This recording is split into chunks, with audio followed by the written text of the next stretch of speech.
Hello and welcome back to another episode of Let's Ham-fist our way through learning basics. Had a little bit of time to work on the program. I'll show you where I am with it and we'll go through some of the progress that I've made and learn some more about some of the commands to use. Without further ado, here we are. Now, as you can see, the program's very simple so far. It's literally question and answer. We're just finding out what the stats are from those websites and we're taking the user through those questions as easily as we can.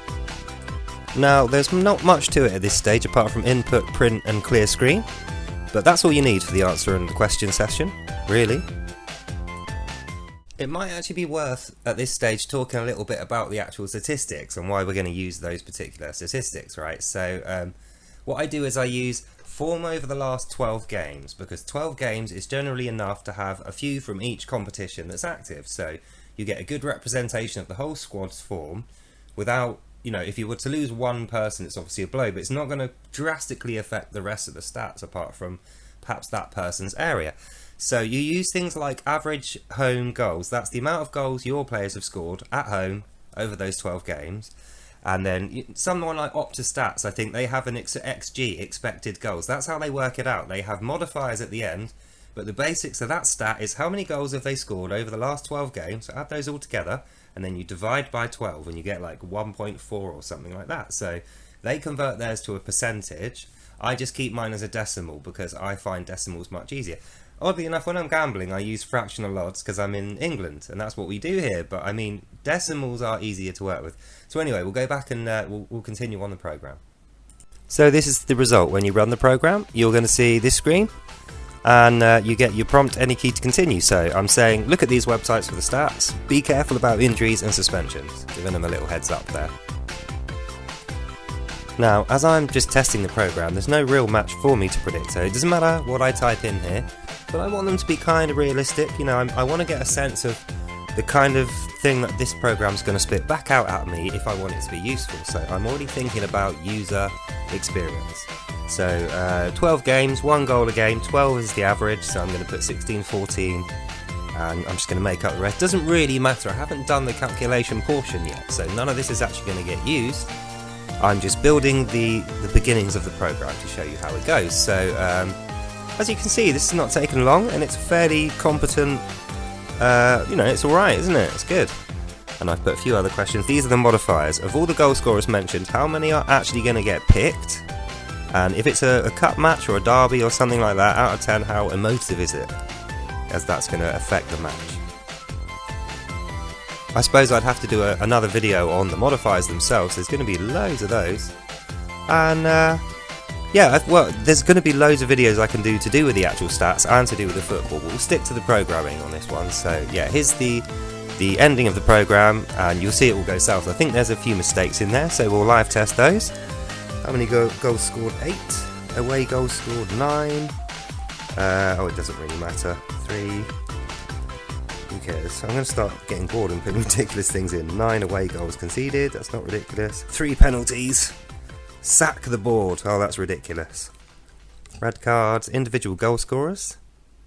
Yeah, I think I need to flesh that out. I need to separate out proper goal scorers and such from incidental ones. Oh, what have I done? Let's have a look. See, the GHC should be HGC, home goals scored, or home goals conceded. That's my little code.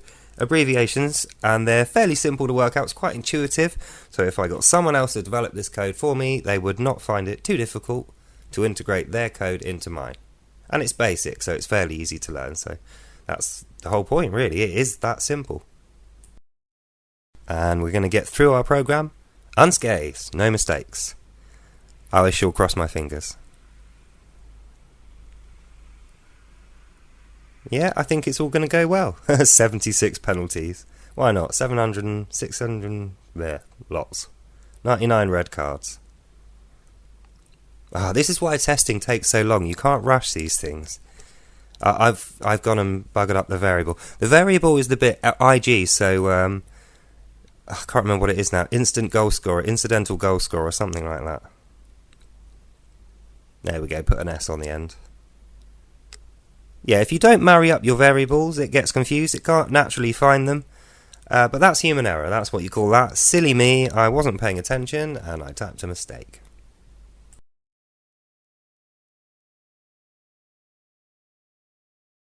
I wonder actually how many of you are actually good at maths. If you're good at maths or statistics in specific, you will love this kind of thing, and actually you'll be better at writing these programs than I am.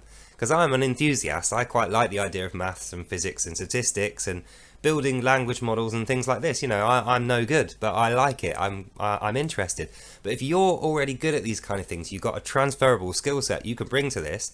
Let me know, get in touch with me, because if you help me out with the program and I make money out of it, then I will share the wealth with you if you help me make it. So something interesting to think about. It doesn't necessarily have to be statistical football gambling for fun like it is for me. If you find some other way to put statistics to work, then even an 8-bit computer is going to give you immeasurable number crunching power. So there's something to think about, which I didn't think to put in the first video. But anyway, we're nearly done now. We'll go back to the code, look at the last little bit and finish up. So, now that we've corrected our code, we've fixed the variables and the little typos, it should bring us to the end without any errors. So that's pretty much it for this week with relation to looking at the code. So let me know if you've got any projects on the go, if you need help with, or there's any particular areas you want to focus on. I think next we're going to add some graphics in, do some number crunching. But yeah, that's it for the code, so I'll see you next week for more. Absolutely dying for a smoke, so I'm going to go now. Hope you've enjoyed that, and I'll see you in the next one. Take care now.